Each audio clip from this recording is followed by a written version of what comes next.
Këtë rezultat që e ka nuk mund të bëje vetme. A keni kështu shembuj të ndonjë koalicioni të mundshëm që do ta mund ta bënte?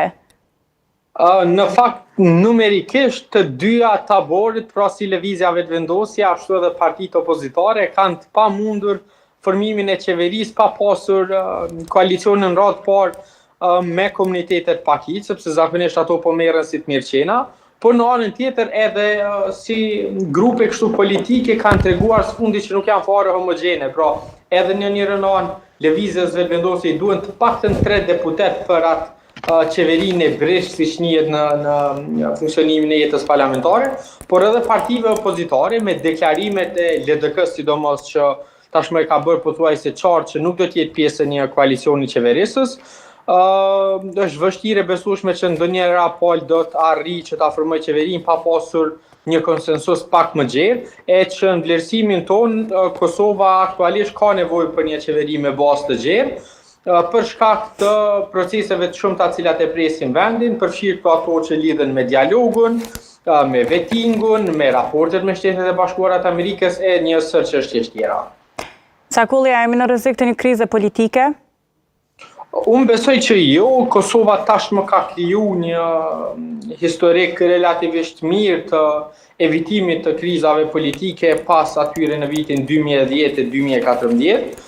Dhe që unë besoj mund të ketë vonesa procedurale të azëm Lëvizja Vetëvendosje mund të shfrytëzoj ekskluzivitetin që ka për të mos e propozuar kandidatin për kryetar të kuvendit, por që në planin ligjore kushtetues për edhe sjelljes politike, unë nuk e shoh shumë të mundshme ndonjë krizë politike për shkak të pamundësisë formimit të institucioneve, sepse nëse bëhet e qartë që asnjëra palë nuk ka gatishmëri për të formuar qeverinë pa pasur koalicione të tjera, atëherë edhe zgjedhjet e reja parlamentare të jashtëzakonshme nuk duhet përjashtohen si opsion. E deri kur është afati, Cakulli?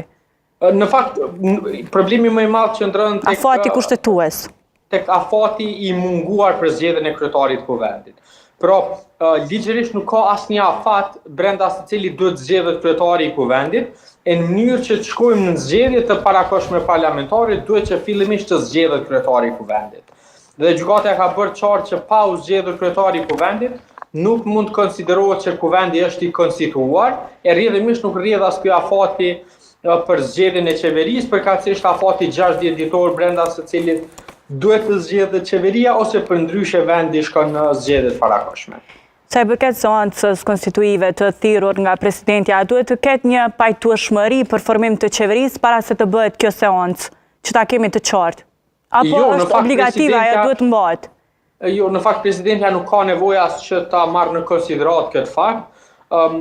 Thirrja e mbledhjes konstituive ka të bëjë me konstituimin e trupave të kuvendit, edhe pse politikisht normalisht që partitë tentojnë ta shfrytëzojnë seancën konstituive si një tregues nëse i ka numrat apo jo, por që ligjërisht nëse shihet nuk ka asnjë nevojë që të arrijë koalicioni para saj, për shkak se afati për formimin e qeverisë dhe për të tjerat fillon të rrjedh zyrtarisht tek pas konstituimit të kuvendit, përkatësisht pasi që presidentja ja jap mandatarit të propozuar nga Lëvizja Vetëvendosje të drejtën për formimin e qeverisë. Pra kryetari i kuvendit gjithmonë i takon të parit që i ka fituar zgjedhjet. Po, propozimi për kandidatin për kryetari i takon partisë së parë, për shkak se në të kaluarën kemi pasur përvojë pikërisht me Lëvizjen Vetëvendosje, që kishte propozuar Vjosa Osmanin nga radhët e LDK-s që të jetë kryetare e kuvendit. Por propozimi si i tillë duhet vi formalisht nga partia në pushtet, respektivisht partia e parë në zgjedhje tashmë. Zoti Cakulli, faleminderit shumë për inkuadrimin direkt. Faleminderit shumë, kënaqësi. Para se të shkojmë tash me një lidhje direkte të cilën po e presim të realizojmë me zëvendës ministrin e drejtësisë tash në detyrë, apo e pas kemi gati, regjia më njofton që kemi Blerim Sallahun bashkë me ne. Zoti Sallahu, faleminderit shumë për inkuadrimin direkt. Faleminderit ju për ftesën. Do të flasim për kërkesën tuaj në gjykatën kushtetuese saj për